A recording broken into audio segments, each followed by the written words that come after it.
Pilipinas. Let me begin with good news. First good news is we welcome Pew Research Center's latest survey where the Philippines top the list of Asian countries with upbeat and positive people. 53% of Filipinos describe their day as good. We view this as an affirmation of the bright and resilient outlook our people have displayed even in difficult circumstances. The sense of optimism for a better Philippines is very palpable as we start the new year. We must therefore continue the strong start we have made to sustain our economic momentum, make our communities safe and secure, and bring governance closer to the people. Second good news, the DTI reports on the Philippine manufacturing sector. We're bullish to see manufacturing sector hitting record numbers consistently. We take note that the Philippines has maintained its top place among ASEAN countries in the manufacturing sector, according to the Nikkei Philippine Manufacturing Purchasing Managers Index, or the PMI. This is a good indication of increasing overall production capacity if we are to restructure our economy and elevate our country from a net importing to a net exporter country. It is noteworthy to mention that manufacturing is a key driver for growth and reliable source of jobs for our people. Manufacturing grew by 8.3% during the first 3 quarters of 2017 and employed 3.4 million workers as of October 2017. To sustain this, we are therefore committed to create an environment conducive for high skill, high value, high impact, and manufacturing operations. The President has tasked me to announce that he has terminated the services of Mr. Marcial QC Amaro, Administrator of Marina. On December 22, the Office of the President received a complaint purportedly coming from employees of the Marina complaining that Administrator Amaro has had 11 foreign trips in 2017 alone. The President ordered an investigation. The Department of Transportation furnished the Office of the President with a list of travel of Mr. Amaro. It turns out that the complaint of the employees is wrong because while the employees said that Mr. Amaro made 11 trips in 2017 alone, the DOTR reported that Mr. Amaro in fact made 18 official travel in 2017. In 2016, he had 6 or a total of 24 travels. The President has decided therefore to terminate his services. We underscore the fact that previously Chair Terry Ridon was also terminated because of 7 foreign travel. And if 7 foreign travel was deemed excessive by the President, 24 travels definitely is excessive by the President's standard. Let this be a reminder to all public officials that the President is serious in his mandate, that they should live modest lives, that they should be true to their calling, and that they should avoid unnecessary trips. I'd like to highlight that all of the trips except for 1 are official, but the point of the President is we have to be selective in the trips that we will undertake, and that definitely 24 travels is excessive. Of the 24 travels, only about 3 were sponsored trips. All the other trips were paid for by the Philippine government, and in almost all the trips, he received honorarium and other sums for his trips abroad. Questions? Okay, from Edith Regalado, Philippine Star. Rob, Mike, please. Good afternoon, sir. I just would like to know of all those trips. You said 3 were financed by the organizers who invited him. Now the others were paid by government and he collected honorarium. The plane fares were paid for by Philippine governments and he collected honorariums. Sir, I would just like to know, is it only the trips that made the President decide for, or were there other complaints inside his office that the office has been used for something else, for business purposes or whatever? Well, all the documentation furnished to me by the PMS were, number 1, the complaint of the employees, and number 2, the report of the Department of Transportation detailing the trips and whether or not they were funded by Philippine government funds. So I only had 2 documents turned over by PMS.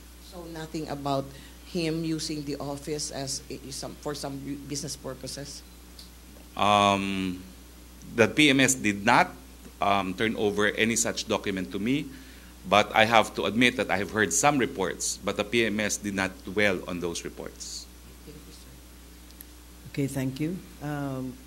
Madonna Timbal of ABS, please. Okay, ABS sir, Davao. dahil sinibak na nga, sir, sino may ipapalit na po ba sa pwesto? Wala pa pong ina-announce ang ating presidente.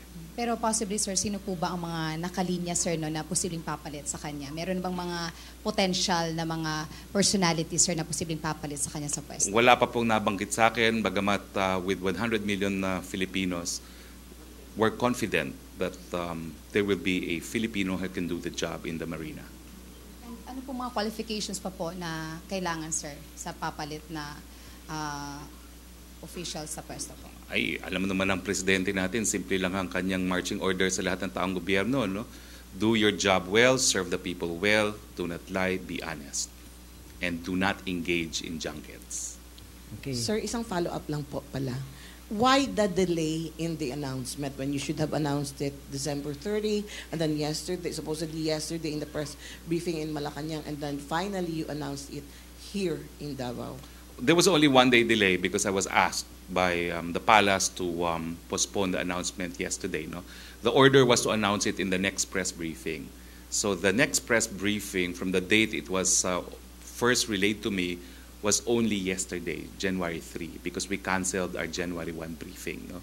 So that was the occasion. Yesterday should have been the occasion, but I was asked to hold it at abeyance for a day. Thank you, sir. Okay, Bam Alegre of GMA Manila. Sir, so far. Good afternoon, sir. So far, Marina lang po. Ito lang po ang announcement natin today, sir. Yes, Marina. Okay. Sir, request lang po ng reaction, sir. Si Mayor Sara Duterte raw na nakapasok to sa Magic 12 nung... Well, I read a news from a news magazine online, but I have not seen the survey myself. So, no comment mo na? No comment po. And I think Mayor Duterte has her own spokesperson in City Hall. Thank you, Bam. Ruth Dumandan of Radyo Pilipinas. Then after Ruth from PNA. Sir, aside from Ridon and Amaro, are there any other officials na iniimbestigahan pa rin due to yung foreign trips nila, sir? I don't know about foreign trips, but I think yesterday I also declared that quite a number of police officials, including colonels, no, will soon be terminated. But the names have not been provided to me yet. Can you give us the numbers, sir? How many? I know there's a number of them, but the exact list will be given to me. I was just told that the investigation is almost over.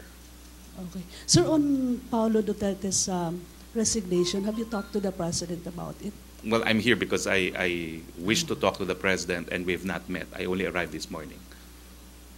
Okay, so far wala pang decisions, President. Okay, thank you, sir. Okay, Ayan Milihor, PNA. Good afternoon, sir. Ayan Melio from Philippine News Agency. Just a follow-up on foreign travels. Yesterday, the President issued the guidelines for foreign trips.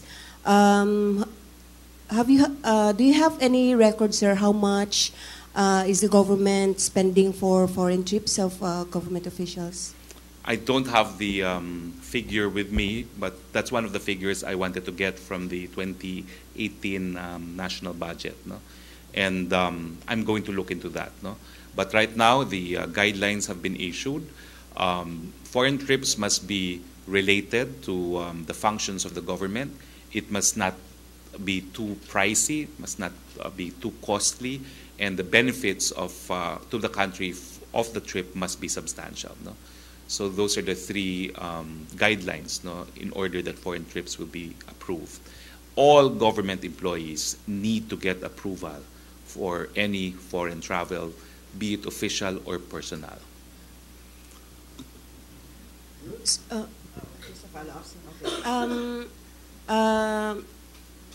May mga ano ba, sir, limitation or limits on the number of travels and na nire-require on government? And did the Commission on Audit also call the attention of the government Hindi about po. this foreign trips? This is the President's unilateral decision to crack down on foreign travels of government officials.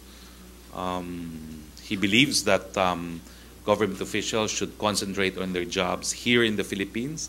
The travel should be only for officials from the Department of Foreign Affairs, and that any foreign travel must conform with the guidelines related to the agency's mandate, must not be too costly, and must have significant benefits to the country. Sir, yung problema sa PCSO with Alexander Balutan and Sandra Cam, ano yung message si President Duterte dito, sir? Wala pa po, no? Wala pa pong nasasabi sa akin si Presidente, and I'm here because I will confer with the President.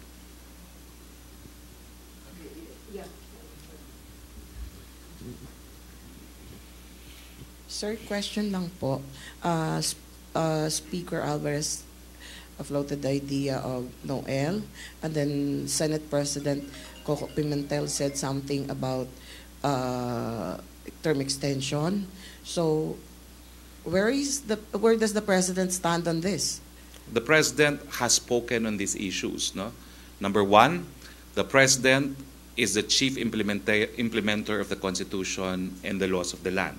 Unless and until the Constitution is amended and ratified by the people, elections will push through in 2019. And what the President promises is that if elections push through, we will have a credible and honest elections. On the possible term extension, he has said it before. If we can amend the Constitution and provide for provisions that will minimize graft and corruption, he will even resign prior to the end of his term of office in 2022. So the President is considering shortening his term, but has definitely rejected even the idea of prolonging his term. Sir, follow up po. This, what the Speaker said and what the Senate President said, do these things have something to do with, or does the push for a shift to the federal form of government have something to do with such ideas? Well, as I said, no, the President has no wish to extend his term. If the Federalism. Constitution can be amended to provide for federalism and to provide for provisions that would strengthen public accountability, he has said he is willing to cut short his term.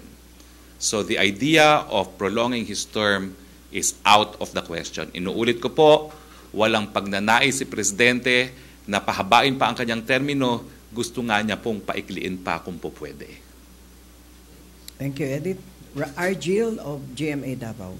Sir, any reaction po on the expose that the PCSO hosted a costly na Christmas party? Is there a possibility na gaya nung sa Marina official, may matatanggal din sa pwesto if positive na ganun yung nangyari? Wala pa po akong alam dyan.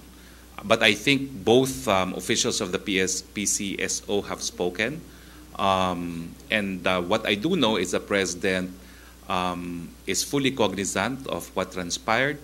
And I'm sure if he has any decision, he will make it known soon. Okay. Next, Joey Dalumpines of PIA. Sir, what's the veracity of the information that the church leaders pleaded to the President not to call the communist rebels as terror organization? No idea.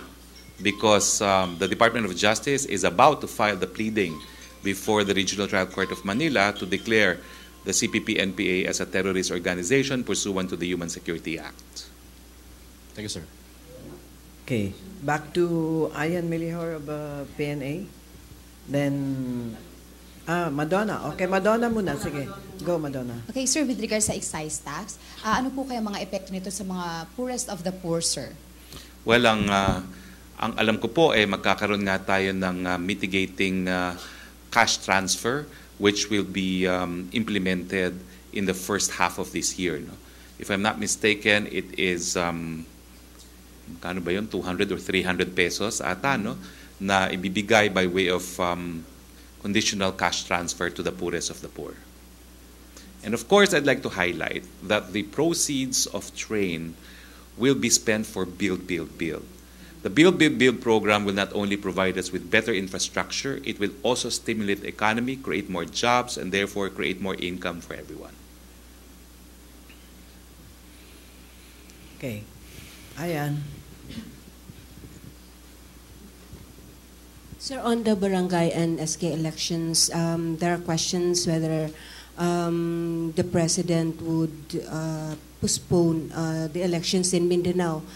Since last year, it was also moved, citing the declaration of martial law. Well, the decision to postpone elections is one made by Congress, not by the president. So it's an issue of policy. So Congress will have to legislate on this regard. So any more question? No more? Sir, okay. Okay, Bam. Otherwise, there are questions from Manila here, ha? Okay. Okay. Ayan, pakibigay ng phone. Ay, microphone. Thank you. Okay, Bam. Okay. Sec, yung anti-arson task force po, meron na silang findings. Yung anti-arson task force dito sa NCC Mall, interagency task force. Meron na silang findings na sa short circuit po. May comment po yung Malacanang dito sa progress po ng investigation dun sa nangyari sunog.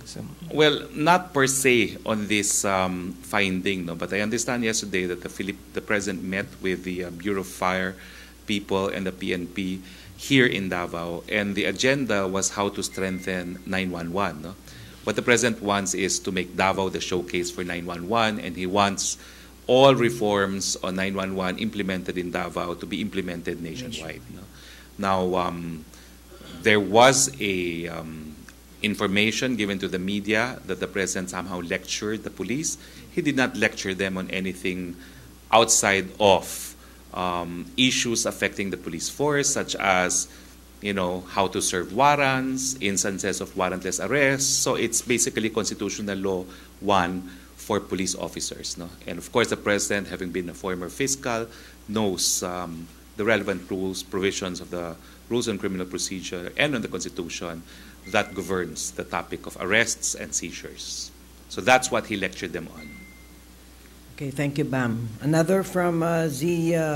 Capistrano, Manila Bulletin. Before we take the question, the president also met with the Indonesian foreign minister yesterday here in Panacan.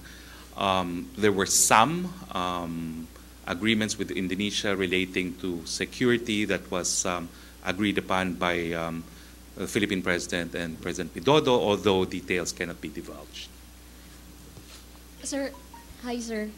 Yes. Ano lang po, regarding dun sa meeting with Foreign Minister Marus, di ba meron kayong iba pong ma-share, mababanggit? Yun lang po. Ang binanggit lang po ay it was actually a courtesy call. It was a tete-a-tete.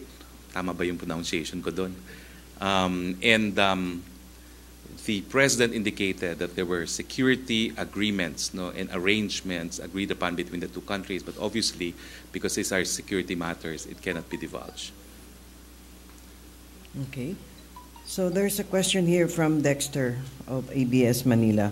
Medyo balik na naman tayo doon.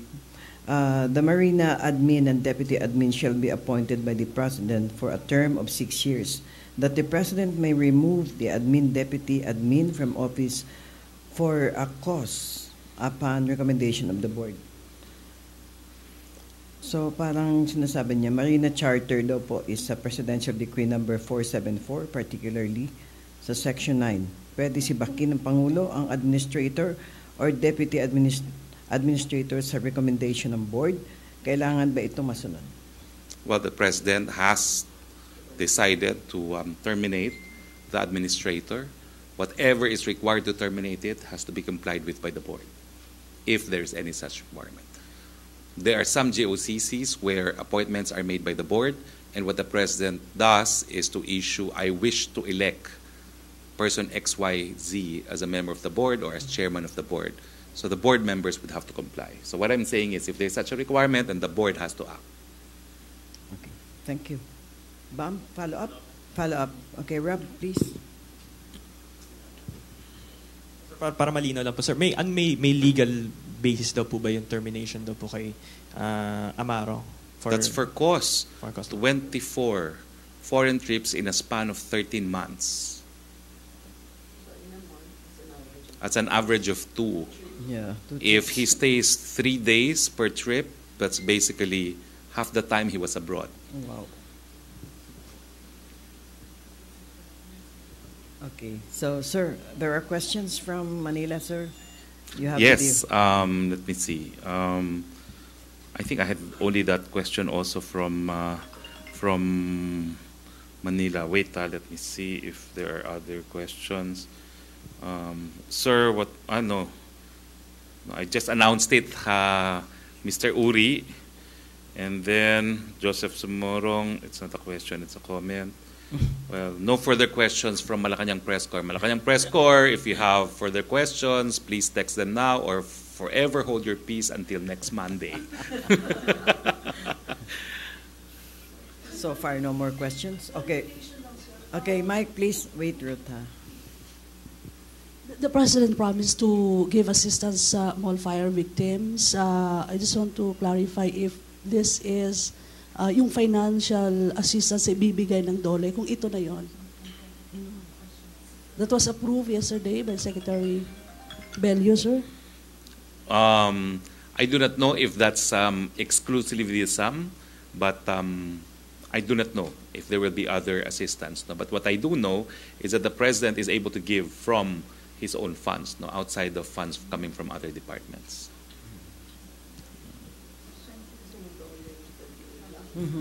May follow-up ka, Donna? Okay, there's another question here Sir, from Donna Tricia. Agnes of ABS-CBN. Later. Sir, regarding dun sa excise tax, sabi niya may mitigating cash transfer na ibibigay, 200 to 300 pesos. Kailan po I'm not sure if it's 200 to 300 now. Huh?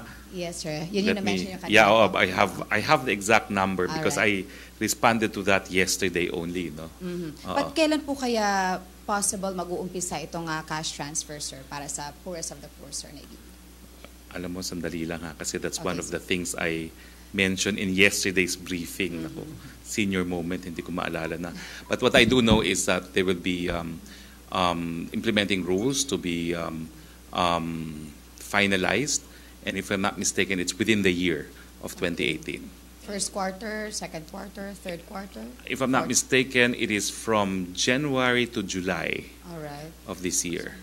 So, sapat po ba itong 200 to 300 pesos na ano, sir? Well, alam mo kasi, this is only mitigating. No? Ang tawag naman ng mitigating para maibsan. Pero ito naman po ay pupunta sa pinakamahirap. No?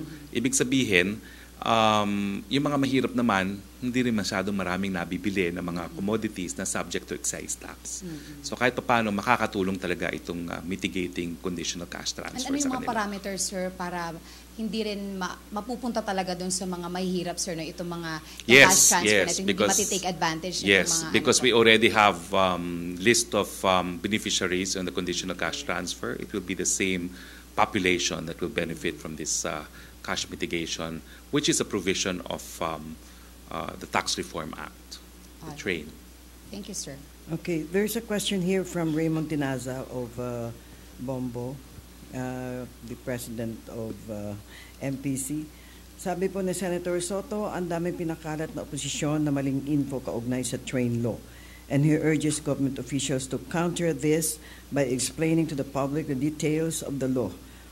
Will the government conduct massive info drive to explain the new tax law para maiwasan ang misunderstanding at pag-abuso ng mga negosyante gamit ang batas? Opo, in fact, kahapon po, no, halos lahat ng ahensya ng gobyerno nagsasabi na hindi dapat na tumaas kaagad ang presyo ng mga bilihin, no, dahil ang excise tax naman po ay pinapataw hindi dun sa old inventory, kundi sa mga bagong inventory. No? So walang dahilan para tumaas ang presyo on day one of the effectivity of the law. No?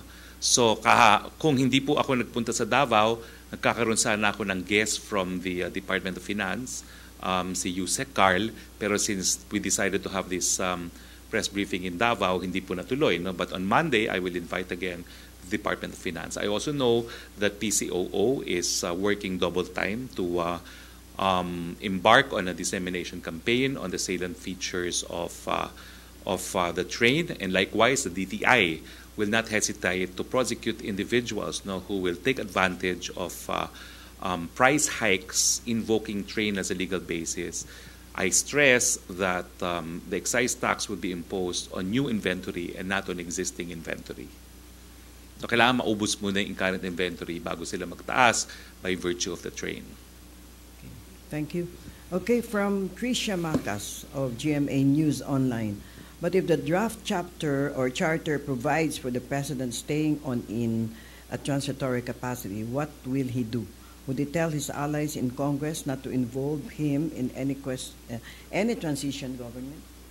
Well, malinaw po sinabi ni Presidente. Kung mapapaaga ang charter change para magkaroon ng probisyon na mapapainting natin yung laban natin laban sa korupsyon, miski maaga niyang tapusin ang termino niya. Pero wala po siyang sinabi na siya ay nagnanais na palawakin pa o patagalin pa ang kanyang termino.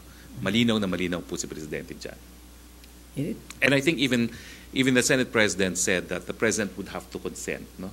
And given the emphatic statement of the President that he does not wish to stay 1 minute longer than his term, I do not think it is something that he finds attractive. Okay. Sir, isang question na lang po. You made mention about police officials as high as colonels who are in the list who are supposed to be in. And you said something about investigation going on. Do we have a time na kung kailan yan? Well, sinabi na po sa akin yan. Sinabi na po sa akin yan December 10 na malapit na, no? And before December 10, there was also information given to me already, that I could tell the public in advance that they are going to terminate quite a number. Is it 60 or 90? Hindi ko po alam talaga kung ano yung numbers, no? Pero again, inulit po sa akin na halos tapos ng investigasyon. So maybe this month. This month. Maybe this the month. Announcement for those who will It's be likely out. that it will come out this month. Thank you, sir. Last two questions from... So lahat naman po ito, inuulit-ulit ko dahil kinakailangan parating ang mensahe sa mga taong gobyerno. Nandito po tayo para manilbihan. Kung nais po natin magpayaman, kung nais natin magbiyahe, sa pribadong sektor na po tayo. Sir, from Rudolph, PIA. Does the regulation on travel also extend to rank and file, not just to officials? Of course, it applies to everyone. Alam mo, kaya importante rin na kailangan ma-approve miski personal trips. Meron naman kasing unexplained wealth act. No? Kung biyahe ka ng biyahe na personal nga, walang gastos ng gobyerno, saan mo naman kinukuha yung pangbiyahe mo, no? Kung madalas na madalas yan. Okay. Okay, last question. Sir, last question tayo along that line about Yes, ma'am. biyahe. Could you confirm or does the president check on the passports of government officials? I don't think he physically does. But there is now a provision in the memorandum issued yesterday that heads of office must furnish the Office of the Executive Secretary with a list of officials who have traveled on a regular basis. So no need to check on the passports or anything. So the head of office should furnish. Yes, Yeah. there is now a report required of heads of offices, no, on who have been given travel permits. No cover-ups. No cover-ups. Okay. May Yes. pahabol ka, Ruth? Use the mic, please. Yes, sir. Any update lang sa Marawi rehabilitation, sir? Well, we were in Marawi. Unfortunately, weather prevented the president's chopper from landing in Marawi. The good news was on the 23rd, we delivered 800 temporary shelters. No? The first 800 temporary shelters intended for the Bakwits, 300 of which were built and funded by PAGCOR and 500 by the National Housing Authority. That's the first batch. I know that there will be another 200 minimum in the next month, and a further 171 next month. So next month there could be a minimum of additional 371. No? Of course, the total target is to build 6,700 housing units for Bakwits. So I'm happy to note that barely 2 months after Marawi was liberated, we had turned over 800 housing units, which roughly amounts to 12-13% of our target. Anong timeline sa completion, sir? Well, napakabilis po eh. Nagulat ako na napakabilis kasi ang ginagamit naman po nila mga imported technology na parang prefab houses, no? Kaya mabilis po, no? So I think kung matuloy po yung 300, we would have 1,100 done within 3 months after liberation of Marawi. So I could see that it is not impossible that in 1 year's time we could achieve the target, no, sa bilis po ng pagtatayo nitong mga temporary shelters. Now we call them temporary shelters, but nung nakita ko po sila, permanent shelters po yun. In fact, may mga ilang bahay po na 5 years ang binibigay na termino para dun sa mga titira, no? Pero ang sabi nga ng mga housing agents, sino pang titira dyan after 5 years? Kasi lahat naman sila mabibigyan ng temporary shelter, no? So, mabilis po ang proseso, mabilis po ang pagbangon ng Marawi, and that's because the President promised to rebuild Marawi in the soonest time possible. May pahabol dito si Dexter of DZMM. Ano ang aktibidad ng Pangulo sa Martes? Translation ng Black Nazarene and another, ang pagsibak ba kay Marina admin ay dahil sa mga travel abroad o may iba pang dahilan? Ang alam ko lang po, 2 dokumento binigay sa akin ng PMS, yung letter ng complaint at yung report ng DOTR dun sa kanyang mga travels. Okay, so no more questions? No more? So okay. We'd like to ask our Secretary for his final statement. Sir? Well, yun lang po. Tingin ko po wala nang kaduda-duda na seryoso ang ating presidente dito sa kampanya laban sa korupsyon. Ulitin ko lang po, kung nananais po kayong yumaman, kung nananais kayong magbiyahe, wag na po kayo magtrabaho sa gobyerno. Nandiyan naman po ang pribadong sektor. Maraming salamat po at good afternoon to all of you. Maraming salamat po, Secretary. And back to PTV and Radio Pilipinas. Thank you, guys. Thank you, MPC.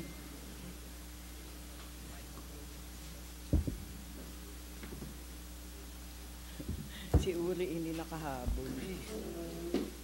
Ay, salamat. Tapos rin.